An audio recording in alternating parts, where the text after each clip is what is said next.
bukan gambar ya. Sebenarnya yang ditangkap itu hanya cahaya saja. Jadi sensor ini dipasang, fungsinya adalah untuk menangkap cahaya, bukan gambar sebenarnya. Gambar itu representasi dari banyak sedikitnya cahaya yang masuk, kemudian dia diinterpretasi, baru nanti menjadi gambar dan warna. Tapi pada dasarnya sensor ini adalah kepekaan. Kalau sensor mata sama sensor kamera ini peka terhadap cahaya. Kalau AC di rumah Anda, sensornya itu peka terhadap panas. Jadi kalau panas dia hidup, kalau sudah dingin dia mati.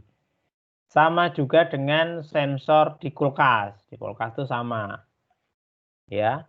Kemudian di CCTV, mungkin CCTV itu mungkin ada menggunakan sensor gerak. Jadi kalau ada pergerakan, dia CCTV-nya ikut bergerak kemana mengikuti pergerakan itu. Ya. Jadi itu mengenai sensor.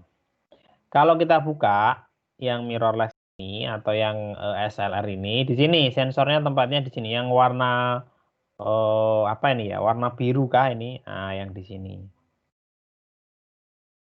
Ya, di sini. Nanti sensornya ini yang membedakan CMOS atau menggunakan full frame atau menggunakan yang lainnya. Jadi bagus tidaknya kamera itu salah satunya adalah ditentukan oleh kualitas sensornya di sini. Mahal dan tidaknya kamera itu juga ditentukan oleh sensornya yang ada di sini ini. Ini kalau kita buka ke depan. Nah, ini alatnya. Sensor itu seperti ini. Jadi inilah alat yang digunakan untuk menangkap cahaya. Oke, kira-kira begitu. Apa yang dimaksud dengan sensor menurut Anda kalau begitu?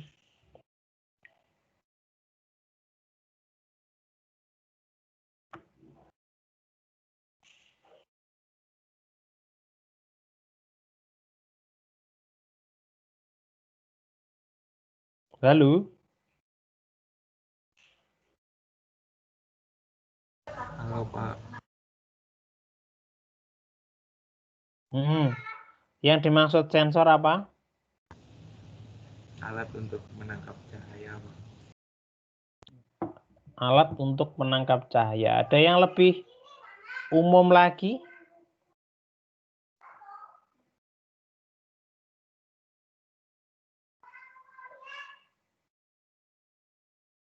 Halo?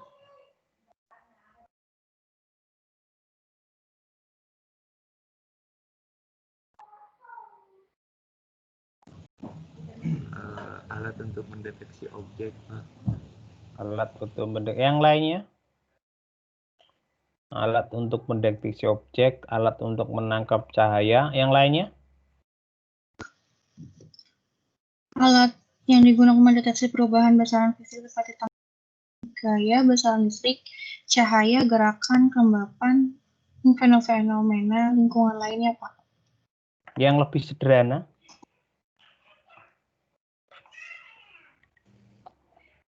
Alat yang digunakan untuk mendeteksi adanya perubahan energi, Pak. Baik itu cahaya maupun energi lainnya. Oke. Jadi alat ya. Pada dasarnya ini adalah alat. Ya. Alat yang digunakan untuk mendeteksi ya, mendeteksi apapun lah di sekitar situ sesuai dengan fungsinya. Jadi kalau kulkas nanti fungsinya mendinginkan, mendeteksi panas. AC mendeteksi panas, CCTV mungkin mendeteksi gerakan. Kalau apa itu namanya? Kalau kamera itu cahaya. Tapi di sini ada kata kunci lagi. Namanya yang sensitif. Ya. Jadi dia sangat sensitif sekali.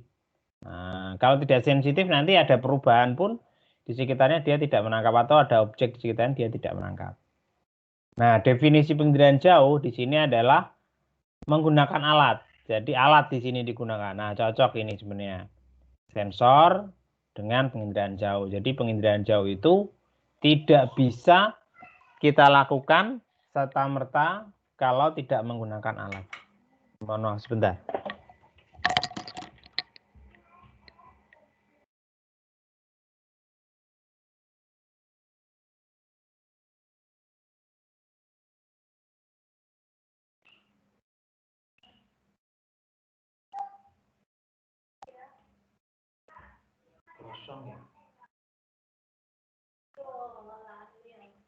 Kaget aku mau.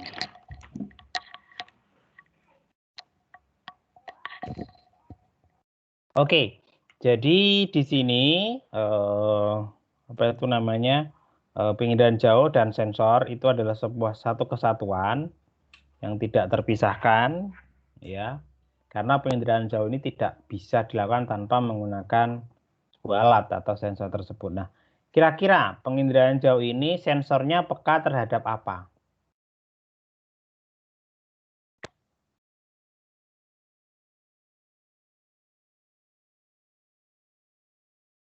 Halo?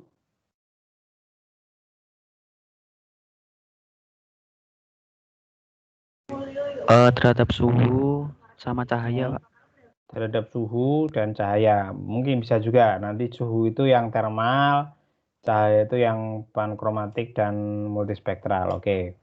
Jadi sensor untuk penginderaan jauh mungkin terhadap ini juga, terhadap selain suhu, cahaya, sama ini mungkin apa namanya ya, untuk DEM itu ini interface atau bentuk permukaan. Jadi dia bisa mendeteksi tinggi, rendah, terjal, datar dari suatu interface.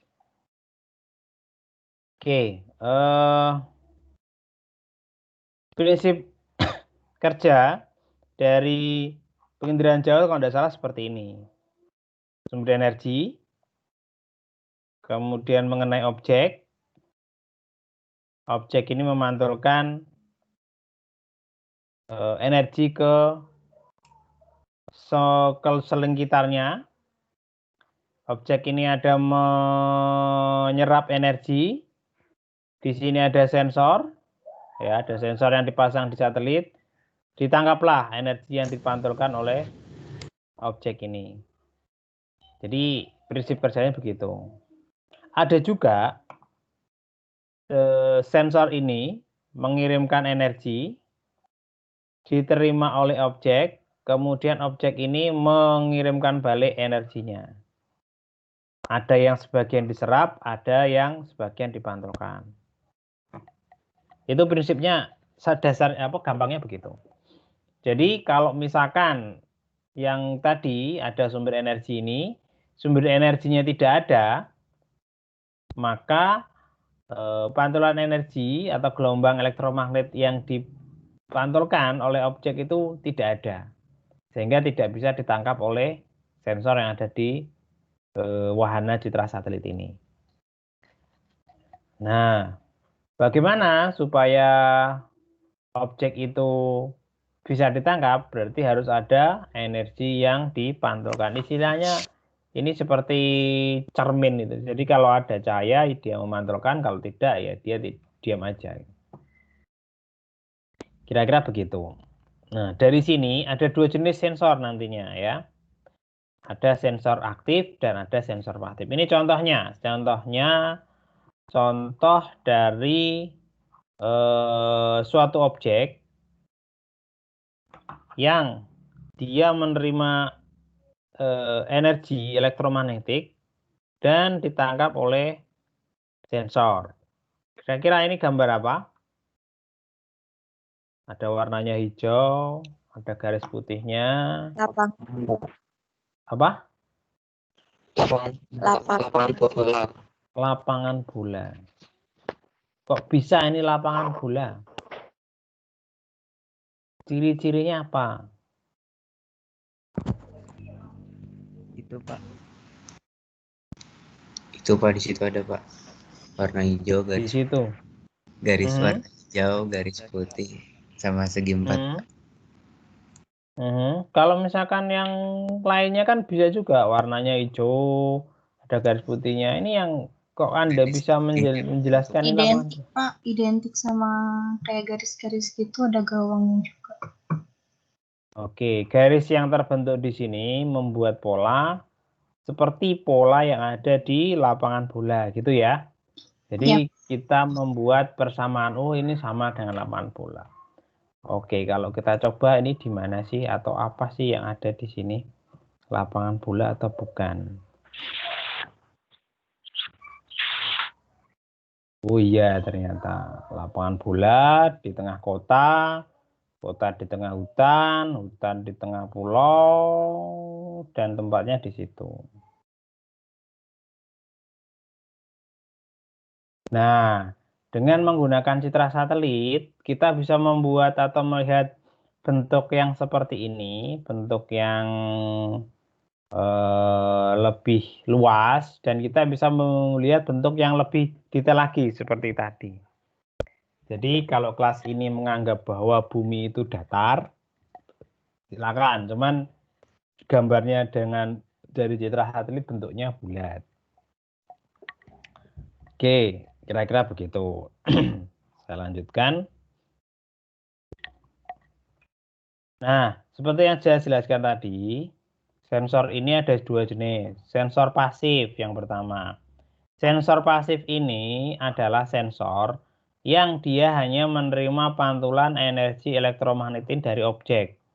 Jadi harus ada sumber cahaya. Sumber cahaya mengirimkan energinya, kemudian sebagian diserap, sebagian dipantulkan.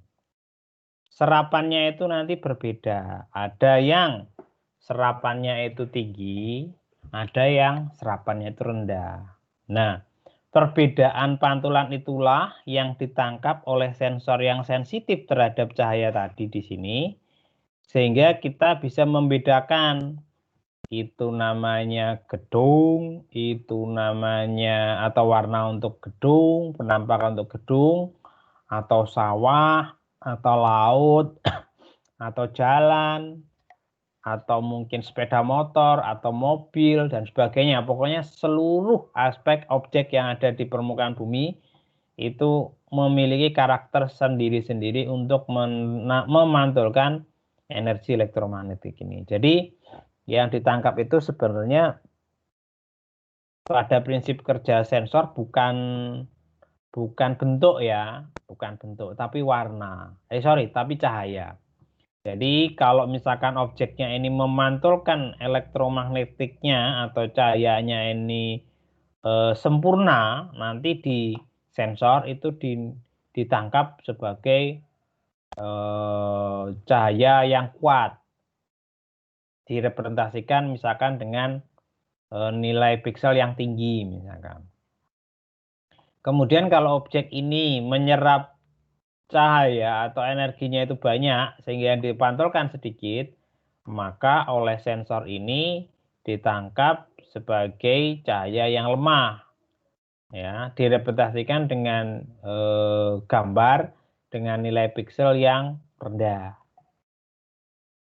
Jadi kira-kira begitu. Jadi setelah ini ditangkap, kemudian dikirimkan ke stasiun penerima.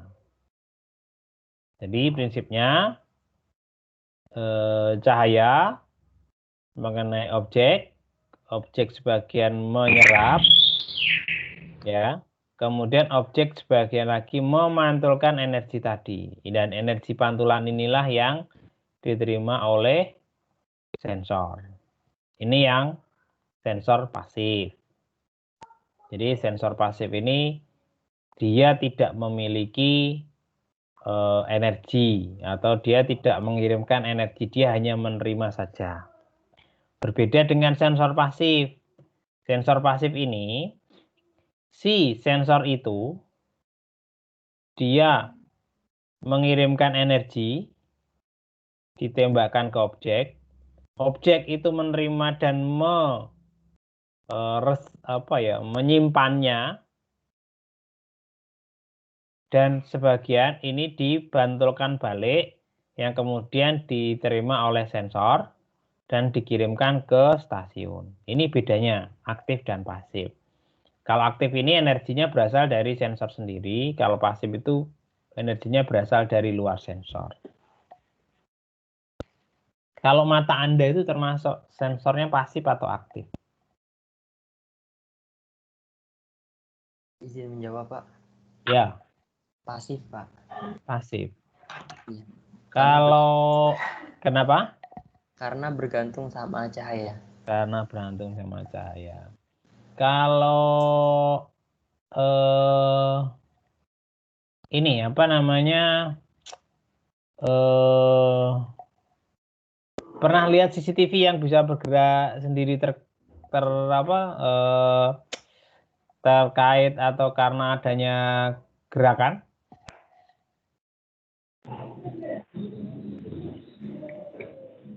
Kalau CCTV yang seperti itu termasuk sensor aktif atau pasif? Aktif, Pak. Aktif. Kenapa aktif? Karena memancarkan ini Pak, apa namanya, infrared kalau nggak salah atau apa gitu. Ya, jadi dia tidak terpengaruh oleh cahaya sekitarnya karena dia sifatnya adalah untuk sensor gerak. Oke, bisa ya. Kalau kamera handphone Anda itu termasuk pasif atau aktif?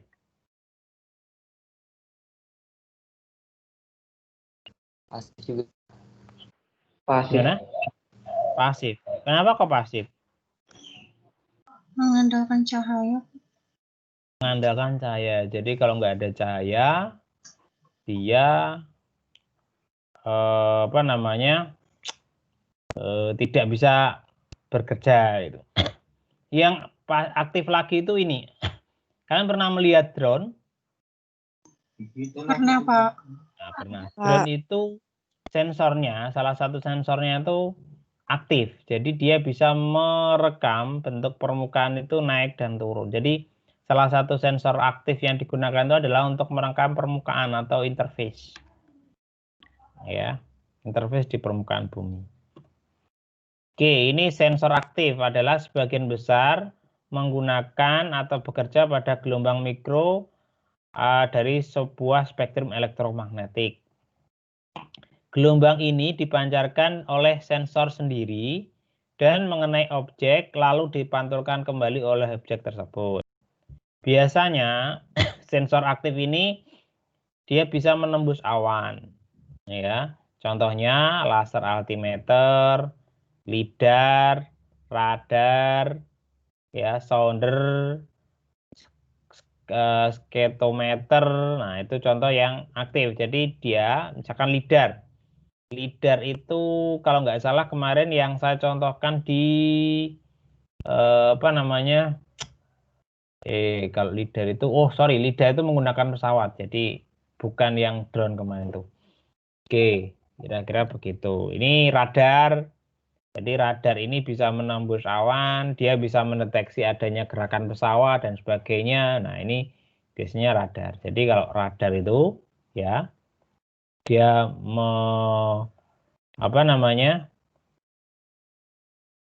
mengirimkan sinyal ke sana, kemudian ada pesawat yang lewat,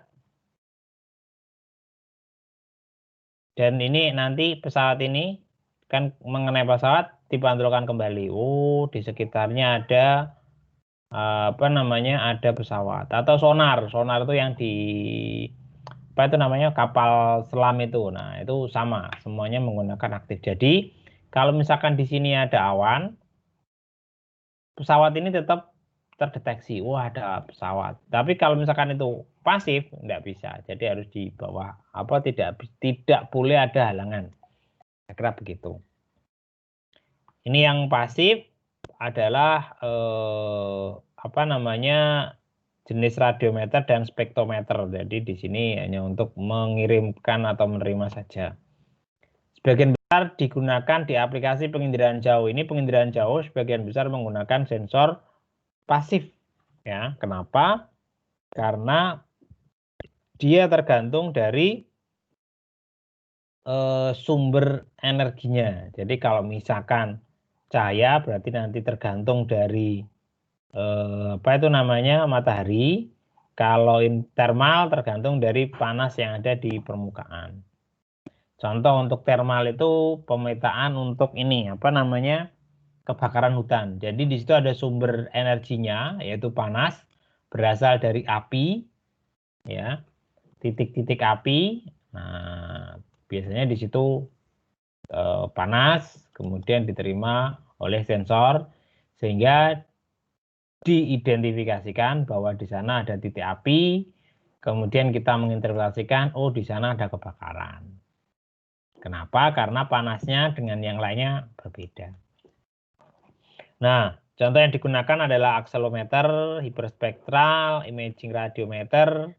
Ini untuk citra satelit, radiometer, sounder, spektrometer, dan spektroradiometer. Biasanya di sini ini untuk citra satelit. Oke, ada pertanyaan di sini?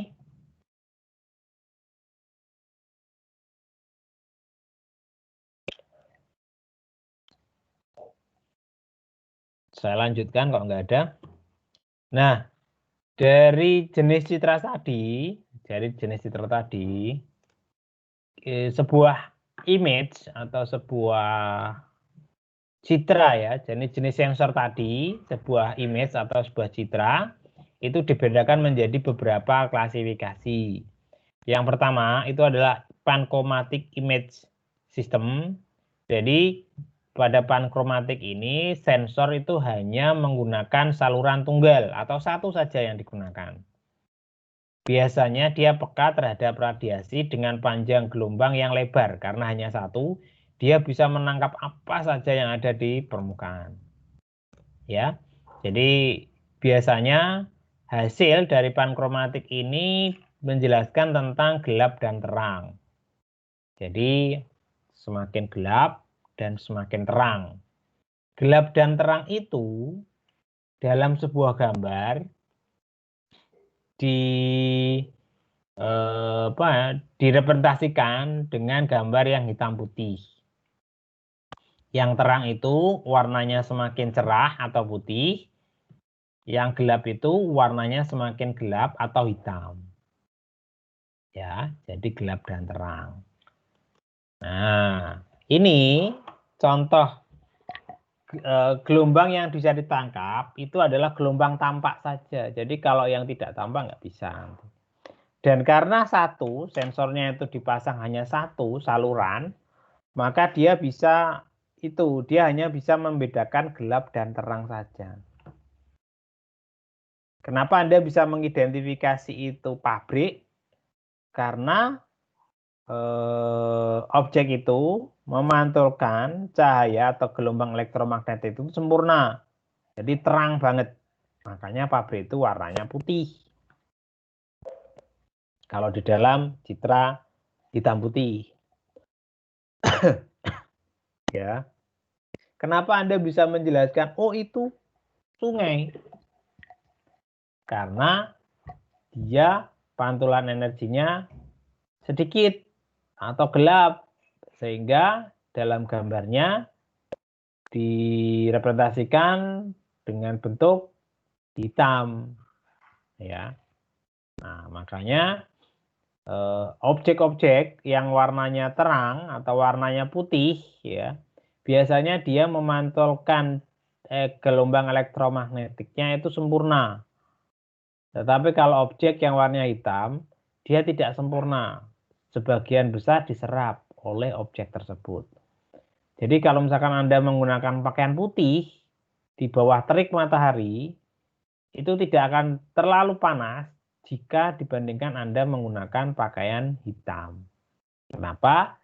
Karena warna putih dia itu memantulkan sempurna, warna hitam dia itu mengabsorpsi atau menyerap hampir sebagian energi yang mengenainya. Contoh dari panchromatic ini adalah digunakan pada Iconos panchromatic, spot panchromatic. Nah, nanti kalau kita cek citranya itu warnanya hitam putih saja. Yang kedua itu adalah citra dengan sensor multispektral ya. Karena multi itu banyak. Tidak hanya satu. Kalau satu itu panchromatic, kalau multi itu banyak. Sensor ini digunakan banyak saluran sehingga dia itu nanti dipilah-pilah. Sensor A atau saluran A atau spektral A, dia peka terhadap panjang gelombang sekian sampai sekian. Saluran B, dia peka terhadap gelombang sekian sampai sekian. Sehingga kalau misalkan nanti ada 8 saluran, berarti nanti dipecah-pecah dalam suatu objek itu nanti dipecah. Oh, ini untuk saluran A, saluran B, saluran panjang gelombang sekian sampai sekian dan sebagainya. Nah, itu biasanya contohnya itu adalah Landsat. Kalau Anda pernah mendownload Landsat, itu kan bandnya atau salurannya kan banyak ya. Kalau Landsat 8 itu ada 11 kalau nggak salah itu. Nah, setiap saluran dia akan memiliki fungsinya masing-masing. Sehingga dengan Landsat kita bisa membuat atau mengambil hanya yang kita butuhkan saja. Contoh nih, kalau Anda mau melihat vegetasi, berarti Anda nanti harus mencari saluran atau spektral yang dia peka terhadap vegetasi. Ya, misalkan nih, untuk saluran kalau vegetasi itu kalau di Landsat 7 itu 432 misalkan. Jadi saluran 4, saluran 3 dan saluran 2 digabung kemudian akan menghasilkan citra dengan yang peka atau gambar image ya, image yang peka terhadap bentuk-bentuk vegetasi. Atau misalkan Anda akan mengidentifikasi atau melihat kota Semarang atau kota Jakarta, itu perkembangannya gimana sih? Berarti itu kita diminta untuk menggambar tren perkembangan urbanisasi atau kota. Nah, berangkat dari pengertian kota, kota itu ada yang mengatakan bahwa itu adalah kawasan terbangun. Ada yang mengatakan lagi kawasan terbangun dengan kepadatan tinggi. Ya, ada yang lagi suatu tempat yang aktivitasnya bukan aktivitas primer. Nah, dari pengertian-pengertian itu kita interpretasi menggunakan gambar. Berarti kota itu lahan terbangun. Kota itu lahan terbangunnya tinggi atau padat atau banyak. Kota itu bukan kegiatan primer, berarti bukan primer itu ya perkebunan, pertanian, seperti itu. Bukan itu. Berarti untuk melihat kota, perkembangan kota, kita gunakan saluran yang menjelaskan tentang lahan terbangun. Misalkan kalau di Landsat 7 itu kita menggunakan saluran 742 misalkan. Jadi saluran 7 untuk tanah 4 dan 2. Ketemulah nanti gambar lahan terbangun. Jadi lahan terbangun yang padat itu kota. Oh, di sana kotanya kayak gitu. Lahan terbangun yang tidak padat atau tidak kompak itu desa. Gampang sekali untuk itu. Kira-kira begitu itu untuk multispektral dan ini sudah gratis. Ya, gratis untuk di-download. Sudah punya akunnya apa namanya USGS kan? Sudah, Pak. Sudah. Iya, Pak, Oke. sudah, Pak. Jadi silakan dicari-cari datanya. Kalau saya melihat sepengalaman saya dari pengalaman pertama 2006 itu belajar tentang image processing atau pengolahan citra, yang paling enak mengolah itu Landsat.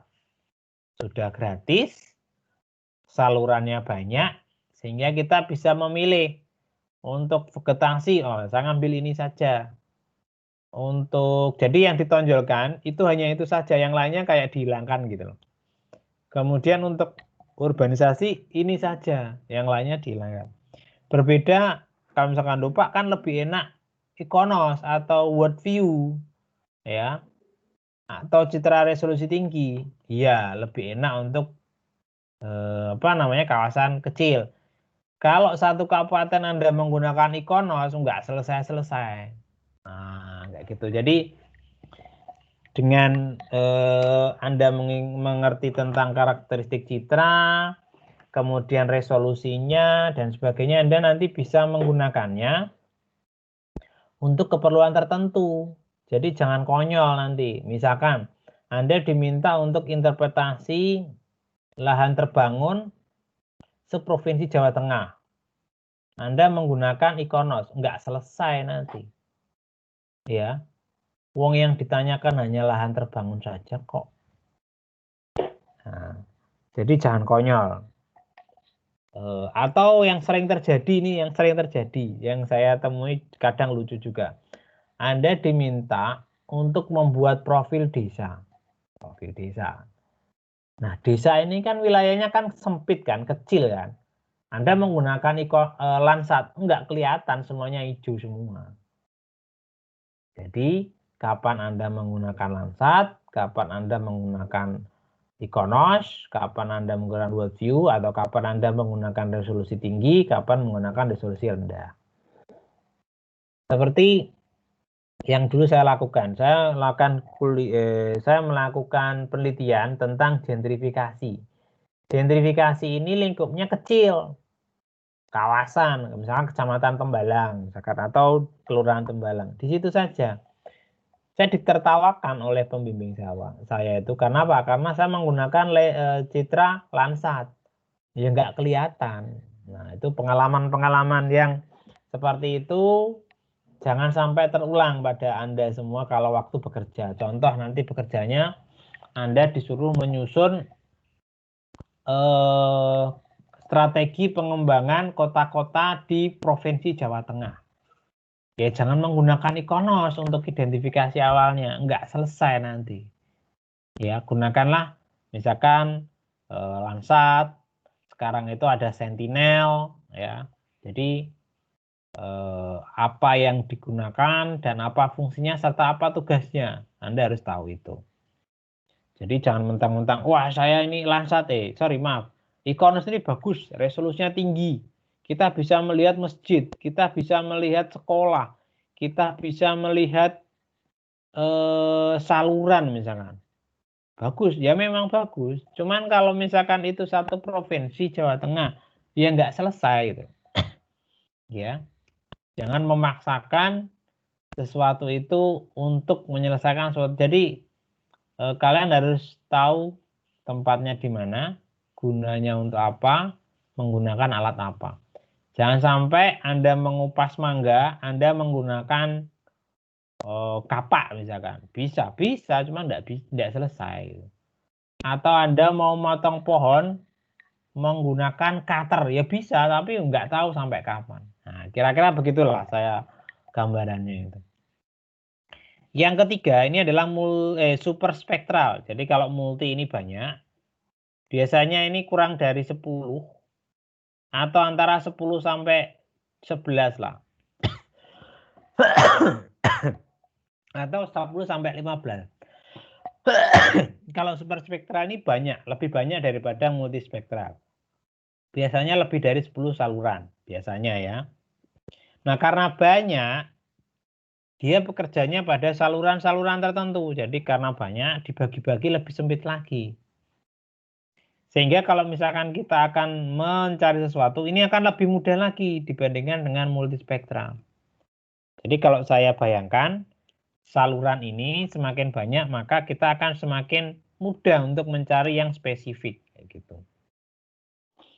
Contohnya di sini adalah citra MODIS dan citra MERIS. Di sini MODIS sama MERIS ini kalau nggak salah digunakan untuk cuaca, kelembapan, arah angin, kecepatan angin, dan sebagainya ini. Menggunakan ini. Kemudian hiperspektral, nah kalau superspektral itu banyak, lebih dari 10. Kalau ini lebih banyak lagi, lebih dari 10 lagi ya. Jadi karena hiper ini banyak sekali. Nah, karena saking banyaknya saluran, ya, maka semakin sempit lagi gelombang yang ditangkap oleh masing-masing saluran itu. Ya. Jadi spektral itu sama dengan saluran.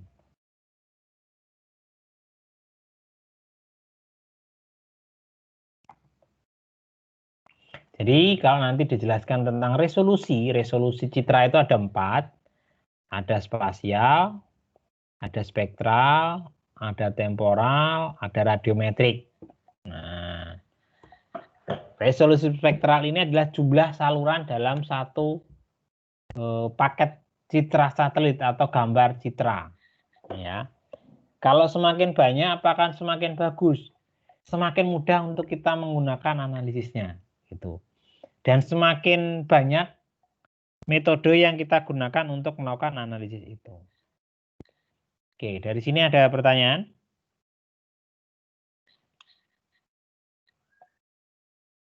Silakan.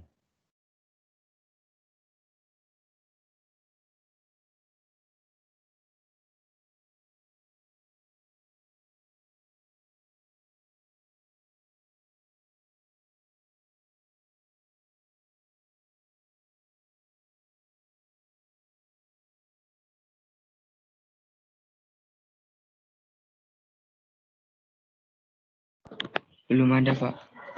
Oke.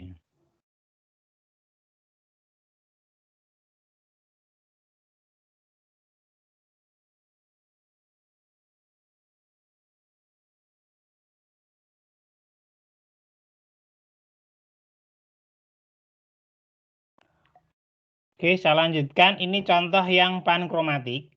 Bentuknya adalah seperti ini. Jadi kalau misalkan ini terang ini, berarti dia sempurna memantulkannya. Kira-kira apa sih ini terang ini? Nah, dengan bentuk, dengan menggunakan apa itu namanya? Dengan menggunakan kunci interpretasi, kita bisa melihat tuh ini bentuknya seperti ini, kotak seperti ini. Dia letaknya di sekitar ini tuh apa toh? Nah, ini ada kayaknya tanaman ini. Ya kita jangan melihat ini dulu ya, kita hanya melihat yang sini dulu tanaman. Terus ini apa? Jadi agak sulit juga untuk pankromatik ini. Nah karena pankromatik itu satu, maka kita tidak bisa melakukan simulasi. Tidak bisa melakukan simulasi seperti di Landsat. Kombinasi band tidak bisa dilakukan di sini. Kenapa? Karena salurannya hanya satu. Ya, jadi kita harus mantengi satu-satu nih. Nah, tapi karena ini satu dan lebar yang ditangkap, maka dia detail. Ya, jadi dia biasanya pankromatik itu lebih detail daripada multispektral. Kenapa ya? Karena fungsinya hanya melihat satu saja, maka didetailkan kayak gitu.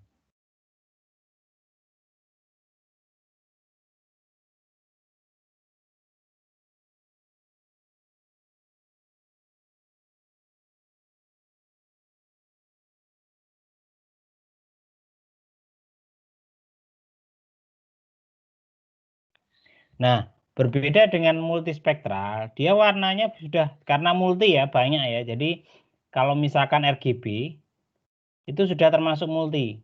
Jadi ada merah, ada hijau, ada biru. Kalau kita satukan nanti dia bisa berwarna-warni. Nah, jadi dari pankromatik ini dimasukkan mati.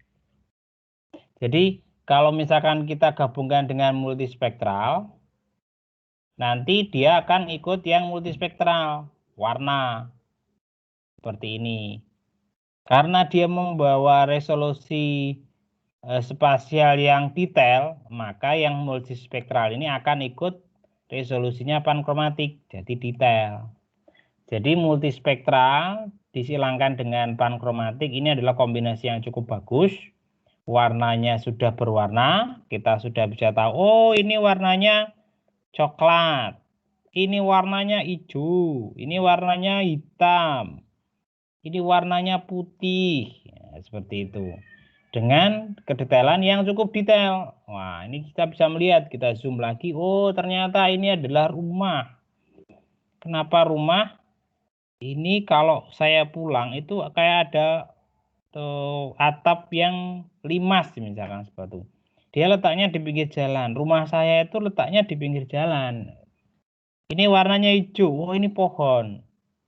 Ini pohon misalkan seperti itu. Kira-kira begitu. Itu kombinasi multispektral dan pankromatik.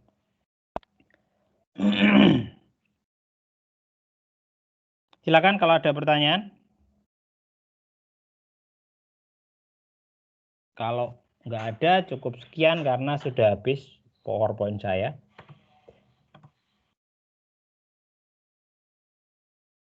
Oke, kira-kira begitu. Halo Pak, Ya, kira-kira kapan ya Pak kita menggunakan citra yang pankromatik? Pas mau menganalisis apa gitu Pak contohnya?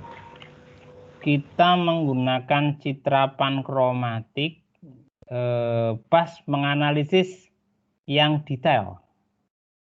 Jadi kita melakukan interpretasi untuk kawasan perkotaan.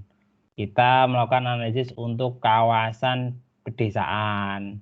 Atau kita membuat peta desa. Itu bisa kita menggunakan pankromatik yang digabungkan dengan multispektral. Kenapa? Karena kalau pankromatik itu kan nanti jadinya hitam putih seperti ini. Ngapain kita susah-susah kan? Karena ada multispektralnya berarti kan seperti ini. Susah sekali. Ini pankromatik ini dulu digunakan oleh dalam foto udara. Jadi foto udara karena banyak dan detail biasanya digambar dengan warna gelap dan terang. Nah, karena sekarang teknologi sudah bagus, kita biasanya menggunakan pankromatik ditambah multispektral. Nah, kira-kira begitu. Yang lainnya? Mau tanya lagi Pak, kan untuk multispektral kan di USGS downloadnya. Nah, kalau kan pankromatik gimana ya Pak? Di USGS itu kadang ada. Dicari aja untuk yang Iconos, kayaknya ada.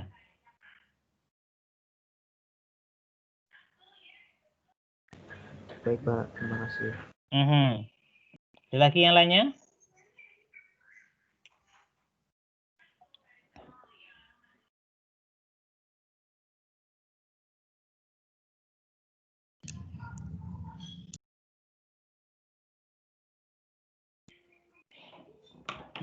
Kemarin saya dapat buku yang ini. Kalau misalkan mau, tak kopikan.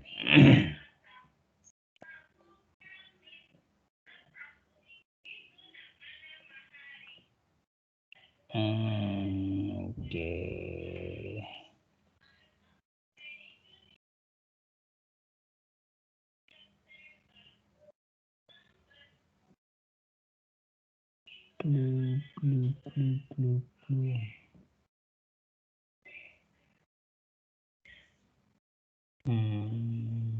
Sebentar.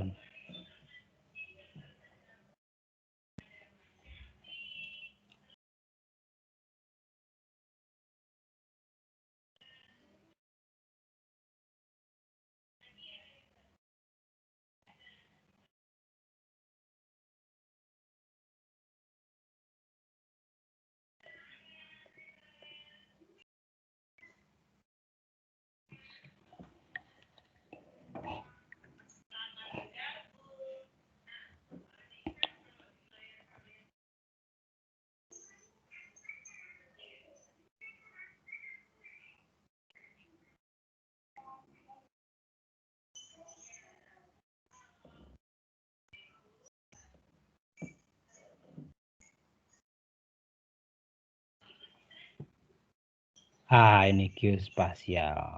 Oke, geospasial. Ini tak kopikan. Sekarang saya sedang senang untuk mencari buku-buku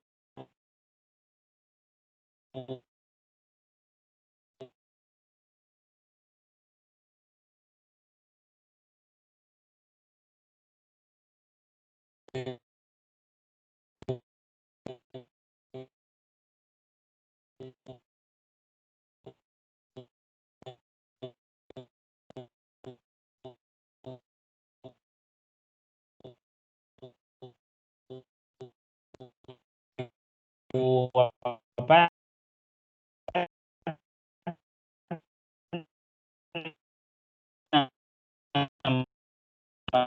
namanya.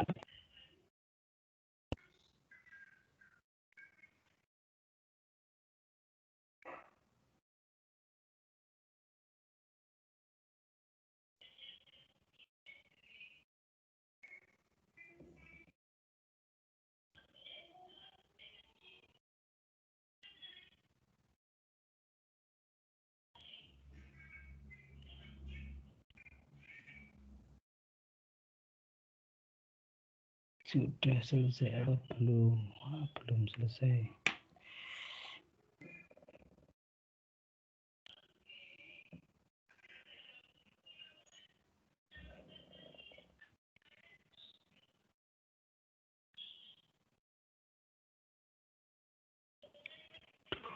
Mau.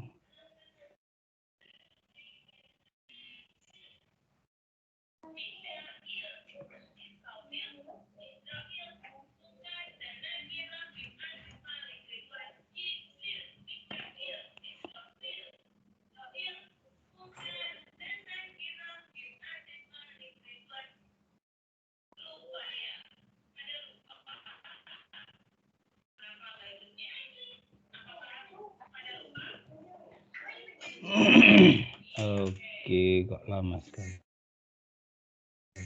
Mungkin yang mau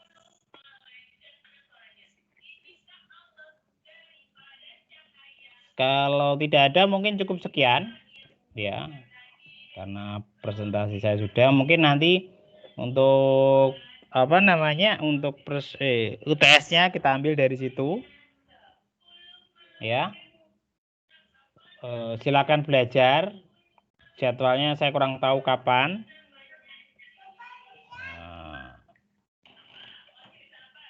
Oke, sudah saya upload. Silakan di-download. Namanya Geospatial Teknik Inland Resource Mapping.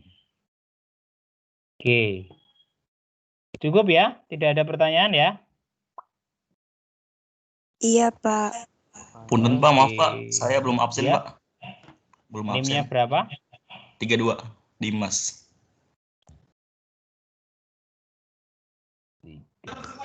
Muhammad Sahlan, Pak. Ini absen 29 juga belum, Pak. Ada lagi?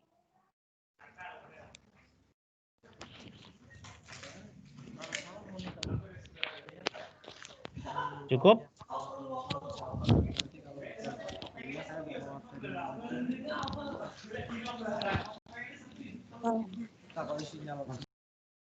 Saya, Pak. NIM-nya berapa? NIM-nya 12.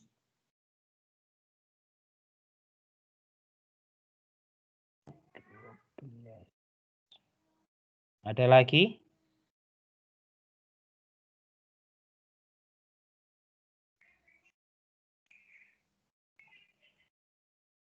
Cukup ya?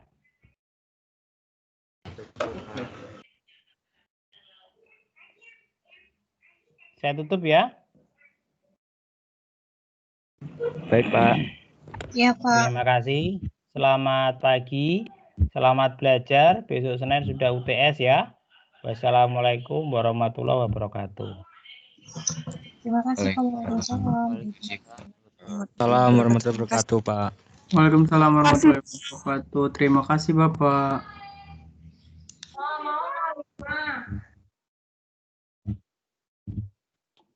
Punten Pak.